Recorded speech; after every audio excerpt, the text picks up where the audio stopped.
Buenas tardes, ¿cómo están? Bueno, vamos a ver el primer módulo de la diplomatura en procesamiento agroalimentario. Ahí estamos. Y vamos a ver en este caso el módulo introductorio de leche, ¿sí? Recordemos que este primer módulo consiste en una introducción a los principales alimentos que vamos a estar analizando a lo largo de toda la diplomatura.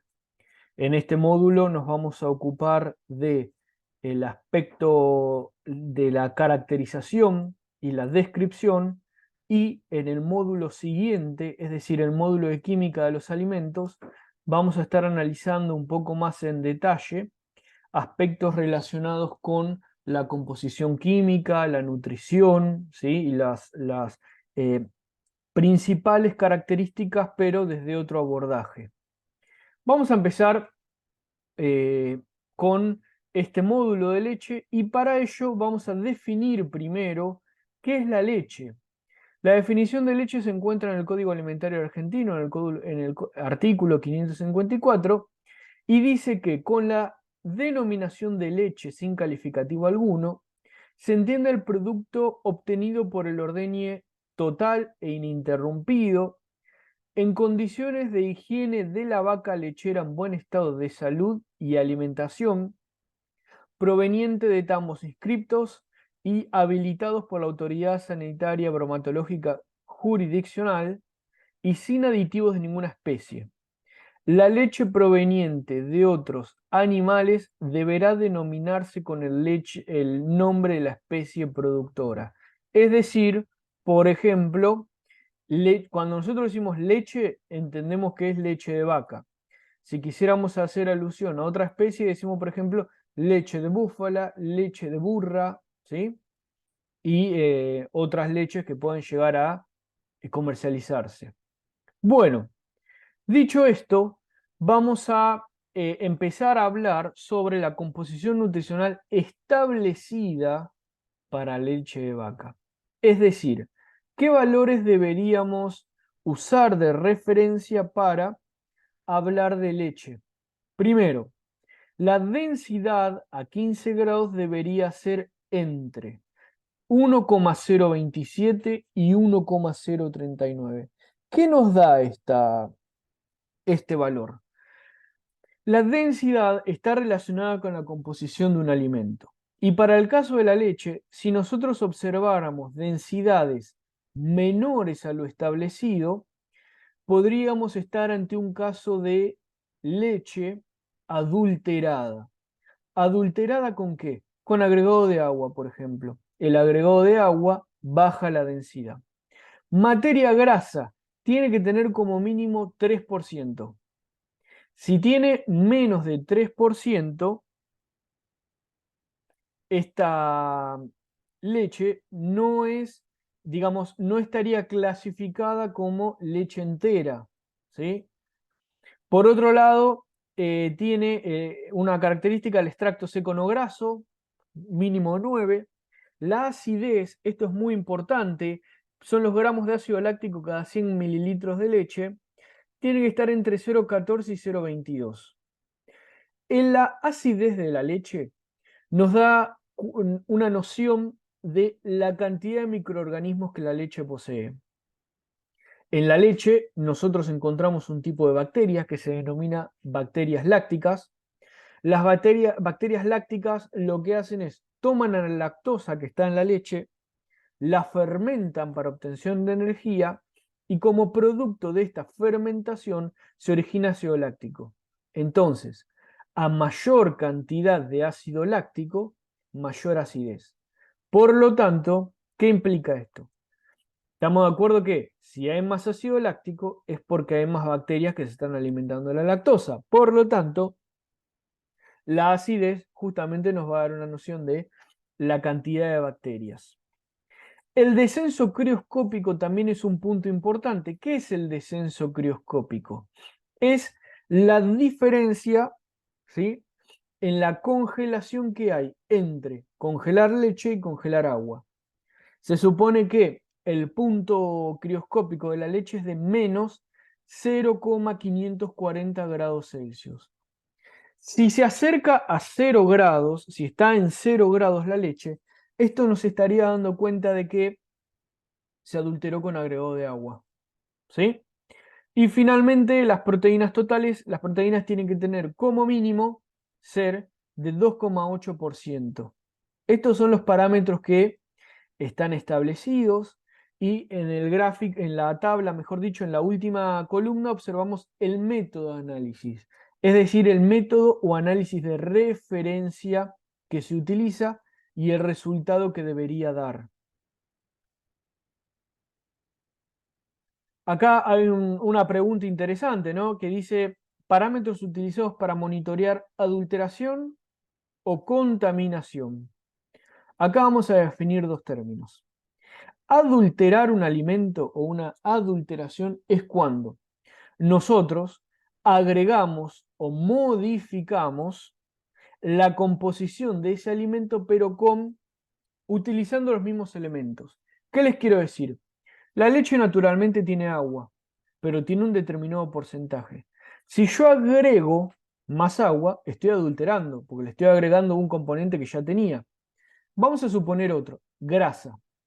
Si yo a la leche le agrego grasa, la estoy adulterando. ¿Por qué? Porque la leche cuenta con grasa, entonces no estaría simplemente modificando la proporción. Ahora, vamos a suponer que nosotros a la leche, perdón, a la vaca la medicamos, se medica con antibióticos.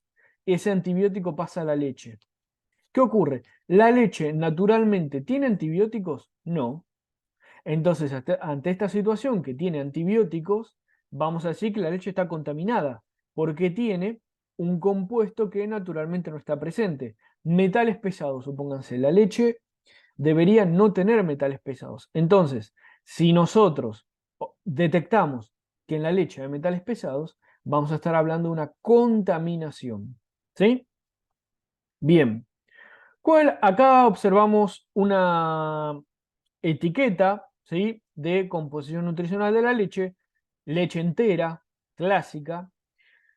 Leche entera tiene 3% de grasa, ¿sí? Y observamos acá grasas totales 3 gramos, carbohidratos, proteínas, recuerdan que el mínimo era 2,5, acá tenemos 3 gramos o 3%.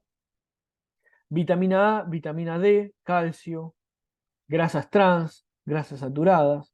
Este es el típico rotulado que la leche debería tener. Bueno, la leche se produce a partir de vacas lecheras. Vamos a ver que hay algunas razas, ¿sí?, productoras de leche. Y estas vacas pueden producirse en sistemas estabulados, como nosotros vemos aquí, sistemas donde se encuentran encerradas la mayor parte del tiempo, reciben como dieta fardos, rollos y alimento balanceado que se entrega periódicamente en comederos, y vacas producidas en sistemas pastoriles. Sistemas pastoriles donde están libres la mayor parte del tiempo consumiendo pasturas o consumiendo suplementos, pero el mayor volumen de la dieta va a estar integrado por pasturas frescas. ¿Sí? Son dos sistemas claramente contrapuestos, ambos sistemas tienen ventajas y desventajas. Como siempre digo, la ventaja fundamental de los sistemas pastoriles es la composición nutricional de la leche. La leche producida en sistemas pastoriles es superior en cuanto a composición química que respecto de la leche producida en sistemas estabulados. No vamos a hablar del bienestar animal porque el bienestar animal puede estar presente en ambos sistemas. Las vacas, si están en sistemas estabulados y reciben la ventilación adecuada, la temperatura adecuada, la alimentación adecuada, el suelo es adecuado en cuanto a la remoción de excrementos y demás, van a ser vacas con bienestar animal, ¿sí?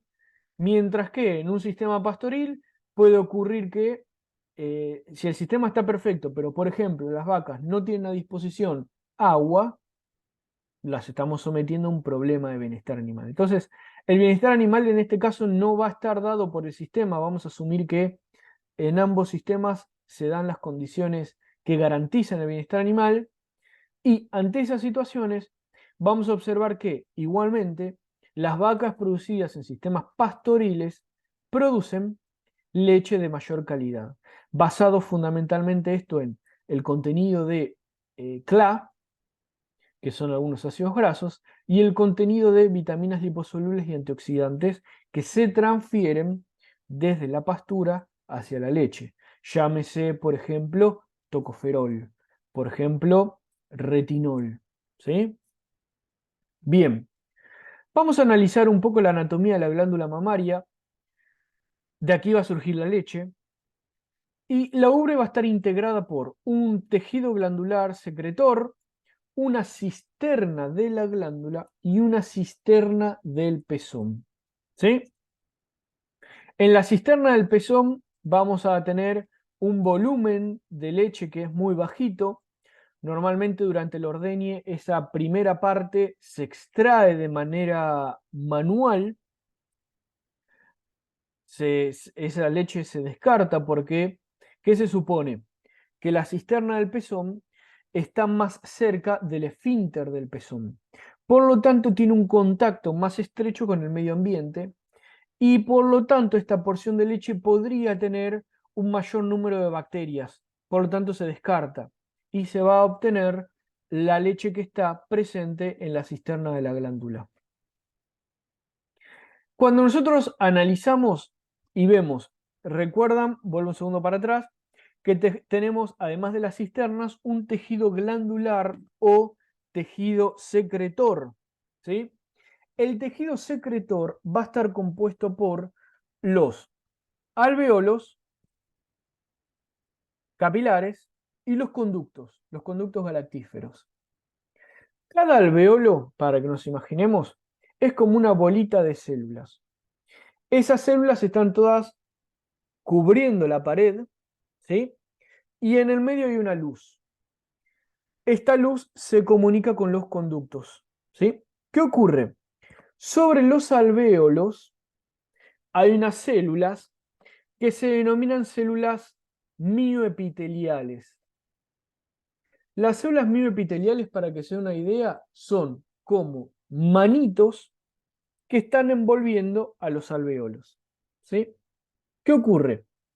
Durante el ordeñe, el estímulo del ordeñe, ya sea el ordeñe artificial o el ordeñe producido por los terneros, estas células se estimulan a partir de la oxitocina. La oxitocina es una hormona circulante que cuando la vaca se estimula, ya sea por el ternero o por el ordeñe, esta hormona sube y el aumento en el nivel de oxitocina produce que las células mioepiteliales se contraigan. Al contraerse, lo que hacen es aprietan al alvéolo. Es como una pelotita que la aprietan. Al apretar, lo que generan es que las células alveolares liberen la leche a la luz y por contracción la leche de la luz pase a los conductos y por lo tanto, si nosotros analizamos que el tejido secretor al unísono está siendo estimulado, vamos a tener flujo de leche. ¿Sí? Flujo de leche que vamos a poder tomar a partir del vacío que se genera mediante las máquinas. ¿Qué ocurre? Dijimos que la hormona que va a estimular a la contracción de las células mioepiteliales es la oxitocina. ¿Qué ocurre? Cuando los animales están estresados, ya sea porque hay ruido, movimientos bruscos, porque entran perros a la sala de ordeñe, porque entran personas con las cuales las vacas no están familiarizadas, se estresan. Es decir, sube un poco el nivel de adrenalina. La adrenalina es una hormona que inhibe a la oxitocina. Por lo tanto, si hay un aumento en la adrenalina, vamos a tener una disminución en la oxitocina. por lo tanto la contracción de las células mioepiteliales va a ser baja, por lo tanto no se va a producir leche. Es decir, ¿va a haber leche en el sistema? Sí, se va a poder extraer solamente la leche que está en la cisterna de la glándula, pero la leche que está dentro de los alvéolos, en las células alveolares, va a quedar retenida. De aquí la importancia de generar ordeñe manteniendo las condiciones de bienestar y sin producir estrés, porque eso va en detrimento de la producción de leche. Bien, sistemas de ordeñe tenemos el ordeñe manual, como podemos ver en la primera foto, y el ordeñe automático. En el ordeñe automático vamos a tener un sistema integrado por la pezonera, que es la unidad que va a estar en contacto con la glándula mamaria. La pezonera va a recibir mediante un sistema de vacío pulsos, y estos pulsos van a generar el masaje, ¿sí?, sincronizado de cada uno de los pezones. Este masaje sumado al vacío va a extraer la leche, la cual va a ir rápidamente a la bomba de la leche, ¿sí? Y ahí, bueno, posteriormente vamos a ver que esto puede dirigirse al almacenamiento en frío o directamente a los eh, tarros que almacenan la leche, ¿sí? Es muy importante en este tipo de sistemas monitorear el vacío que se produce, porque hay el vacío y los pulsos, porque hay que tener en cuenta que si se produce mayor cantidad de vacío del adecuado o si se produce una mayor cantidad de pulsos, esto va a generar malestar en el animal, ¿sí? Y el malestar en el animal ya vimos que se traduce en una disminución en la producción de leche a partir de la disminución eh, a partir del aumento en la síntesis de adrenalina. ¿Qué tipos de tambos podemos encontrar? Tambos calecita y tambos espina de pescado. Antes de continuar, recuerden que estos son módulos introductorios. Ustedes van a tener desarrollado un módulo específico de leche en el cual estos aspectos los van a profundizar mucho más. Entonces, dos tipos de tambo fundamentalmente, el tambo calecita y el tambo espina de pescado. En estos lo que cambia fundamentalmente es la distribución.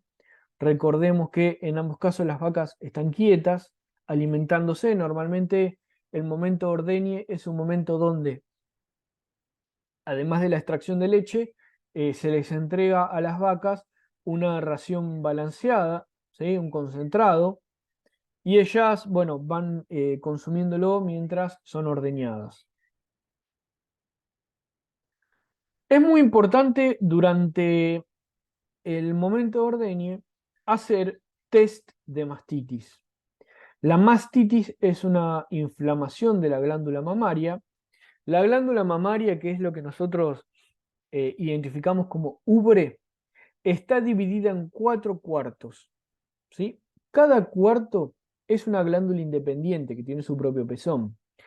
Es por eso que vamos a tener que extraer una muestra de leche de cada uno de los pezones para evaluar, ¿sí?, evaluar si hay mastitis o no.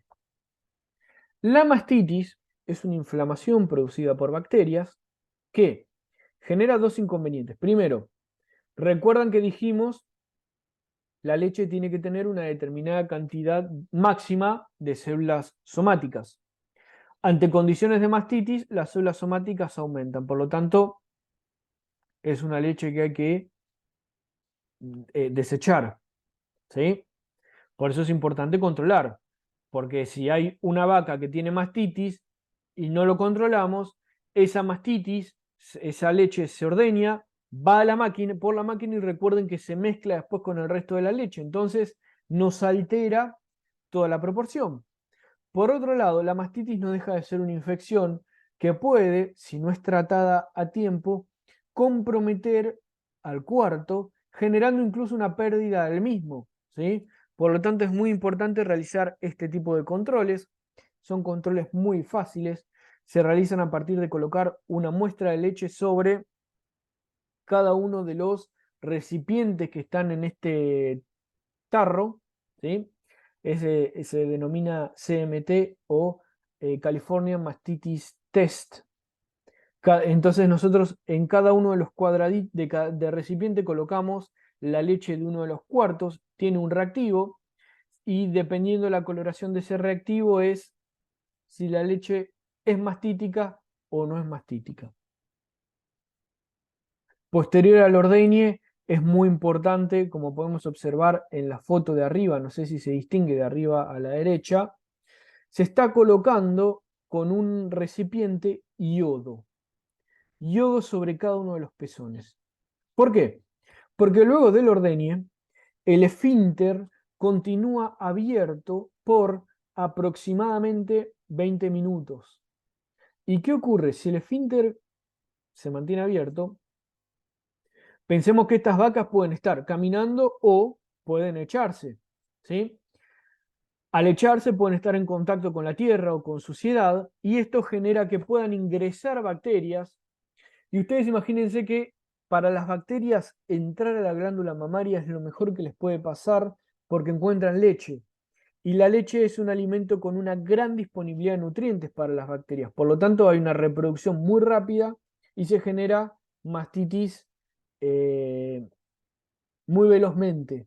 Por lo tanto, es importante luego el ordeño y colocar lo que se denomina sellador. El sellador es una crema a base de yodo que impide justamente que ingresen bacterias por este tiempo en esta ventana en la cual el esfínter del pezón está abierto. Bien, resumido ya el proceso de obtención de la leche a partir del ordeñe, recuerden, nosotros hacemos alusión a estos aspectos porque la definición del Código Alimentario Argentino de Leche contempla leche obtenida de vacas saludables. ¿Sí? Ahora vamos a ver qué tipos de leche encontramos. Podemos encontrar leches pasteurizadas, leche ultra pasteurizada y leche esterilizada. Aquí tenemos ejemplos. Las marcas, simplemente yo tomé fotos, ¿sí? De distintas, son imágenes representativas del tipo de leche. Bajo ningún punto de vista representan propaganda para estas marcas, ¿sí? Y tenemos los tres tipos, ¿no? Leche pasteurizada, ultra pasteurizada y esterilizada. Vamos a desarrollar ahora cada una de estas.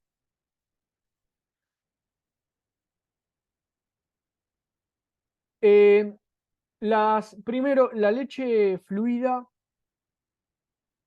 debe pasteurizarse y a partir del proceso de esterilización se van a eliminar los microorganismos patógenos, ¿sí? Prácticamente se van a eliminar más del 99% de lo que se denomina en la pasteurización la flora láctica o flora banal. Son bacterias que están en la leche, porque están en la glándula, y las eliminamos mediante estas temperaturas. ¿Cuál es la temperatura que se utiliza? Un rango que va entre los 72 a los 78 grados por aproximadamente 15 segundos, luego se baja la temperatura bruscamente. Esta temperatura, tengamos en cuenta que es importante respetarla porque si nosotros utilizamos una temperatura mayor, podemos comprometer a los nutrientes de la leche, es decir, podemos desnaturalizar a las proteínas, podemos oxidar a los lípidos, por lo tanto es muy importante respetar estos parámetros, ¿sí? Nuevamente esto lo profundizamos en el módulo de composición nutricional, que es el módulo 5. Ahora vamos a hablar de la leche, perdón, esto es porque hay un error, es tipo de leche fluidas y acá es leche pasteurizada, ¿sí? Ahora vamos a ver a la leche ultra pasteurizada, que es una leche que puede estar en el envase cerrado y refrigerado, porque recuerden que en la pasteurización nosotros eliminamos el 99% de las bacterias. Hay un 1% que me queda, ¿sí? Y este 1% en condiciones de almacenamiento de refrigerado se mantiene, pero igual se reproducen a tasa mucho más baja. Por lo tanto, se supone que la leche toleraría un almacenamiento de hasta 25 días, ¿sí? Más no porque recordemos que las bacterias se siguen reproduciendo.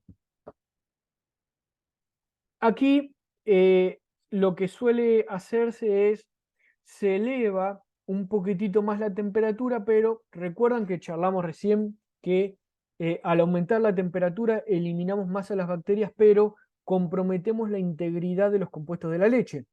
Llámese lípidos, proteínas, vitaminas. Entonces, lo que vamos a hacer es trabajar a temperaturas mayores. Fíjense, de los 78 grados estamos pasando a 135, 138 grados. Y esta temperatura la vamos a mantener por entre 3 y 5 segundos. No más, porque más tiempo implica mayor riesgo de pérdida nutricional. Y luego la vamos a bajar rápidamente a menos de 5 grados. Ese cambio brusco de temperatura va a eliminar a la mayoría de las bacterias presentes en la leche. ¿Sí? Luego,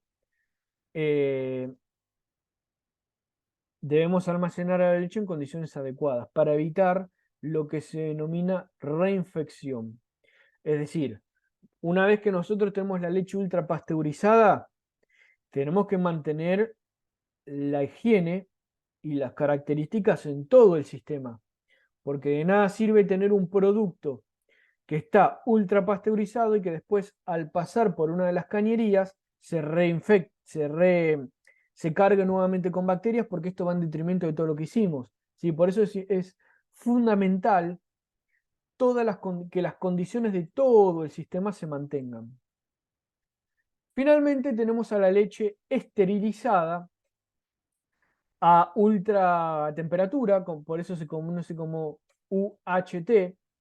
Son leches que se esterilizan a 146 grados. Fíjense, de 135 pasamos a 146. Esto elimina a todos, es una leche esterilizada porque justamente se elimina el 100% de microorganismos, ¿sí? Por eso es que trabajamos una temperatura tan alta, pero de nuevo, no más de 3 segundos, para evitar la pérdida nutricional. Y en este proceso nos vamos a asegurar de que no haya más microorganismos, ¿sí? Porque justamente estamos destruyendo a la flora mesófila y termófila de la leche. En general, estas leches las vamos a encontrar en envases Tetra Pak, ¿sí? En el supermercado las vamos a identificar fácilmente porque no están en heladera. No están en heladera porque no necesitamos refrigerarla, no tiene microorganismos, ¿sí?